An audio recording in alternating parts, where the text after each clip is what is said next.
नमस्कार दोस्तों, स्वागत है हमारे चैनल स्टडी मटेरियल में। और हम बात करने वाले हैं जूनियर एडिट परीक्षा को लेकर। इससे जुड़ी हर लेटेस्ट न्यूज़ आपको इस वीडियो के माध्यम से दी जाएगी। दोस्तों, हमने लास्ट वीडियो में बात की थी कि आपके मेरिट लिस्ट के जो आवेदन हैं वो आपके 28 फरवरी से जो है स्टार्ट हो सकते हैं। जी हाँ दोस्तों, एकदम सच बात बोली मैंने। आपके जो आवेदन हैं वो आपके 28 फरवरी से ही स्टार्ट हो सकते हैं, ये हमारे अधिकारियों का कहना है। क्योंकि देखिए, प्रोसेस जो है काफ़ी लंबी खिंच चुकी है। तो अब आगे क्या होगा ये जानने के लिए दोस्तों वीडियो को लाइक और शेयर ज़रूर करें और चैनल को भी साथ में सब्सक्राइब जरूर करते जाएं। सबसे पहले हम अब बात करेंगे कि आपकी गुणांक की जो फाइनल मेरिट लिस्ट है उसको लेकर क्या सूचना है। तो ये है सूचना दोस्तों। देखिए, पहले हम आपका ये कंफर्मेशन कर लेते हैं कि कल आपका वाकई में आपका आवेदन जो है चालू हो जाएगा या नहीं होगा। तो देखिए दोस्तों, आवेदन की प्रक्रिया जो है आपकी अधिकारियों के मुताबिक आपकी 28 फरवरी को शुरू हो सकती है, ठीक है ना। अब 28 फरवरी को कितने बजे स्टार्ट हो सकती है, तो दोस्तों मैं आपको बताऊं। देखिए, 28 फरवरी को आपकी 4 बजे के बाद जो है प्रक्रिया जो है चालू हो सकती है। 4 बजे के बाद ही कोई ना कोई प्रक्रिया जो है दोस्तों चालू होती है। अब 4 बजे के बाद आप देख सकते हैं, आपने देखा होगा कि आपका रिजल्ट भी डिक्लेयर हुआ, वो भी बाद में डिक्लेयर हुआ था 4 बजे के बाद। आपकी आंसर की जो आई थी ऑफिशियल, वो भी आपकी 4 बजे के बाद आई थी। और जो सेकंड ऑफिशियल आंसर की आई थी, जो रिवाइज आंसर की, वो भी आपकी 4 बजे के बाद ही आई थी। तो जब सब काम आपके 4 बजे के बाद ही हो रहे हैं तो आपका ये नोटिफिकेशन का जो पोर्टल है आपका आवेदन का, वो भी दोस्तों आपका 4 बजे के बाद ही ओपन होगा। क्योंकि दोस्तों शाम को इसी वजह से ओपन होता है कि कोई भी प्रोसेस चालू करने के लिए दोस्तों टाइम लगता है, और सुबह से वो प्रोसेस चालू होती है और शाम तक ओपन हो पाती है। तो इसी वजह से किसी भी फॉर्म का ले लीजिए, आपका आवेदन जो है या रिजल्ट वगैरह कोई भी आपका नोटिफिकेशन जो आएगा वो आपका शाम के टाइम ही आएगा, ठीक है ना। अब गुणांक की देखिए फाइनल मेरिट लिस्ट को लेकर हम बता देते हैं कि आपकी फाइनल मेरिट लिस्ट किस तरह से जाने वाली है। देखिए, आपको पता होगा कि गुणांक की जो फाइनल मेरिट लिस्ट है, ठीक है ना, वो आपकी 28 फरवरी को रिलीज होने वाली है, ठीक है। मतलब फाइनल मेरिट लिस्ट 28 फरवरी को नहीं, आवेदन तो उस दिन हो जाएंगे, लेकिन अब मेरिट लिस्ट कब जारी होगी। कोई भी प्रक्रिया तब पूरी होती है जब उसका आवेदन कर लिया जाता है। अब जैसे आपका 28 फरवरी को मेरिट लिस्ट के आवेदन के लिए जो लिंक ओपन हो गया, तो उसके लिए आपको एक समय सीमा दी जाएगी। उस समय सीमा के अंदर किसी भी फॉर्म वगैरह को फिल करने के लिए एक समय सीमा दी जाती है। उस समय सीमा के अंदर ही कामकाज करना पड़ता है, ठीक है ना। अब कामकाज से मतलब ये है कि अगर समय सीमा के बाद अब वो प्रोसेस कब तक जो है उसका लिंक जो है नोटिफिकेशन दिया जाएगा। जैसे 28 फरवरी से स्टार्ट हो गए तो आपके लगा लीजिए कम से कम आवेदन आपके 8 मार्च तक चलने वाले हैं। जी हाँ दोस्तों, कम से कम 10 दिन, 10 क्या 9 दिन हो गए, ठीक है ना। 8 मार्च तक आपकी प्रक्रिया चलने वाली है। 8 से लेकर 9 मार्च आप मान लीजिए एक तरह से। अब उसके बाद दोस्तों प्रक्रिया जब आपकी लास्ट डेट होती है फॉर्म भरने की, उसके बाद दोस्तों कम से कम 10 दिन आप और मान लीजिए, यानी 18 मार्च। तो आपके सीधे आपकी ये मान लीजिए 20 मार्च को ही आपके मेरिट लिस्ट के आवेदन जो है मेरिट लिस्ट जो है, पहली मेरिट लिस्ट जो है जारी की जाएगी, अगर आपकी कल प्रक्रिया जो है चालू हो जाती है तो। लेकिन अगर आपकी प्रक्रिया जो कल चालू नहीं होती है तो दोस्तों कुछ नहीं कह सकते, लेकिन कल के हिसाब से यानी अधिकारियों के मुताबिक आपकी जो प्रक्रिया है वो 28 फरवरी को ही जारी की जा सकती है, ठीक है ना। अब आपके आवेदन कल से ही शुरू होंगे, इसकी क्या गारंटी है दोस्तों, आपके मन में बहुत सारे सवाल भी होंगे। तो दोस्तों गारंटी है, क्योंकि ये मैं नहीं कह रहा, और भी यूट्यूबर जो भी जितने भी हैं वो सब कह रहे हैं, और ये बताया गया है हमारे अधिकारियों के मुताबिक कि आपकी जो प्रक्रिया है वो आपकी 28 फरवरी से शुरू हो जाएगी, ठीक है ना। कट ऑफ आपकी बहुत कम जाने वाली है। अब कट ऑफ किस हिसाब से जाने वाली है वो भी मैं आपको रिमाइंडर कर देता हूँ। उससे पहले मैं सीटों की संख्या को लेकर बात कर लेते हैं।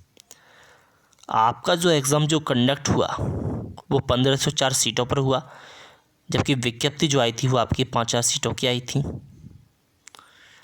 ठीक है ना। लेकिन अब सिलेक्शन होगा वो कितनी सीटों पर होगा, ये भी आपके मन में दोस्तों डाउट होगा। तो देखिए मैं उस डाउट को अब क्लियर कर देता हूँ। अब तक आपका एग्ज़ाम जो है 1504 सीटों पर हुआ था कंडक्ट, लेकिन अब आपकी सीटें कितनी हो गई हैं दोस्तों, अब आपकी सीटें जो हैं वो 6,000 करीब हो गई हैं। 6,000 का मतलब क्या होता है दोस्तों, 6,000 का मतलब ये होता है 4 गुना, यानी 1504 से आप लगा लीजिए 6,000 के करीब, तो आपकी लगभग 4 गुना सीटें हो गई हैं, ठीक है ना। यानी 15 चौका 60। अब जब 4 गुना सीटें दोस्तों हो गई हैं तो आपका गुणांक की जो कट ऑफ है वो भी आपकी डाउन हो जाएगी दुगना। वो कैसे, जैसे आप मान लीजिए कि हिंदी में किसी कैटेगरी की कट ऑफ आपकी 70 जाने वाली है, फाइनल कट ऑफ, ठीक है ना। लेकिन अगर इसमें सीटें बढ़ा दी जाती हैं, ठीक है ना, सीटें बढ़ा दी जाती हैं, तो अब सीटें बढ़ा दी गई। अब सीटें बढ़ने के बाद आपकी जो फाइनल कट ऑफ है उस कैटेगरी की वो आपकी दोस्तों 60 पहुंच जाएगी।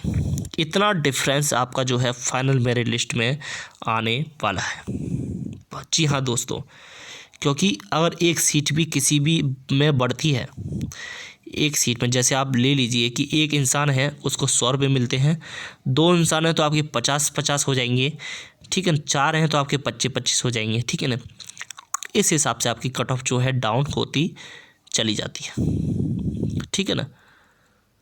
लेकिन यहाँ पर उल्टा सवाल है, जितने कैंडिडेट कम होंगे उतनी ही कट ऑफ जो है कम जाएगी, जितने कैंडिडेट ज़्यादा होंगे उतनी ही कट ऑफ ज़्यादा जाएगी, क्योंकि सिलेक्शन जो होता है वो ऊपर से होता है, यानी जो ऊपर टॉप लेवल के जो बच्चे होते हैं उन्हीं में से सिलेक्शन ले लिया जाता है और नीचे का सब हटा दिया जाता है।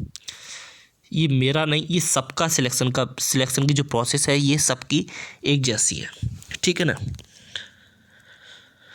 लेकिन अब पहले से ज़्यादा उम्मीद बढ़ चुकी है, क्योंकि पहले दोस्तों 1504 लोगों का ही सिलेक्शन होना था, ठीक है ना। अब 6,000 के करीब लोगों का सिलेक्शन होगा, तो अब थोड़ा अच्छा भी लगेगा कि आपकी फाइनल मेरिट लिस्ट लगेगी। लेकिन अब पहले फाइनल मेरिट लिस्ट के साथ ही दोस्तों 2 लिस्टें और जारी होने की पूरी संभावना है, यानी 2 नहीं तो एक लिस्ट तो आपकी जारी हो ही सकती है हर हाल में। कैसे,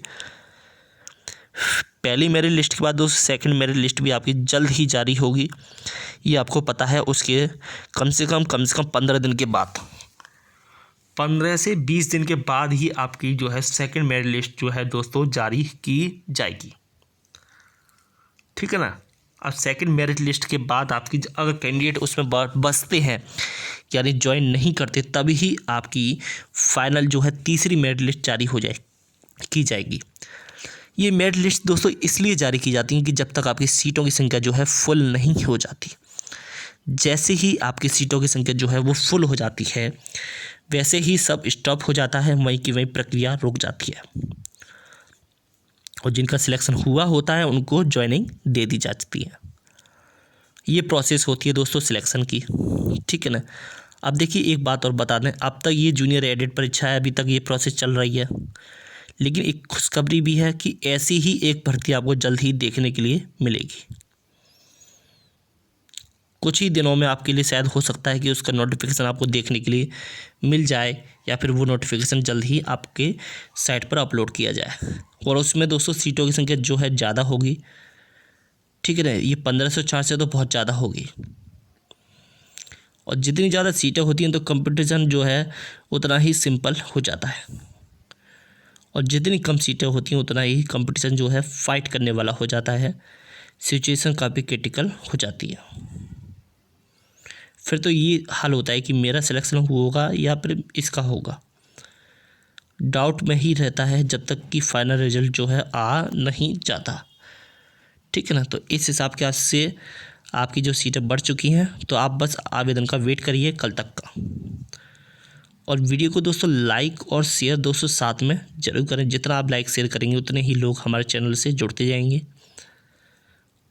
और देखिए सब्सक्राइब नहीं किया है हमारे चैनल को, या फिर पहली बार आप वीडियो देख रहे हैं तो चैनल को भी साथ में सब्सक्राइब जरूर कर लें, और जो घंटी का बटन दे रखा है उसे भी क्लिक करते हैं, जिससे हमारी आगे आने वाली वीडियो का नोटिफिकेशन आपको सबसे पहले प्राप्त हो जाए।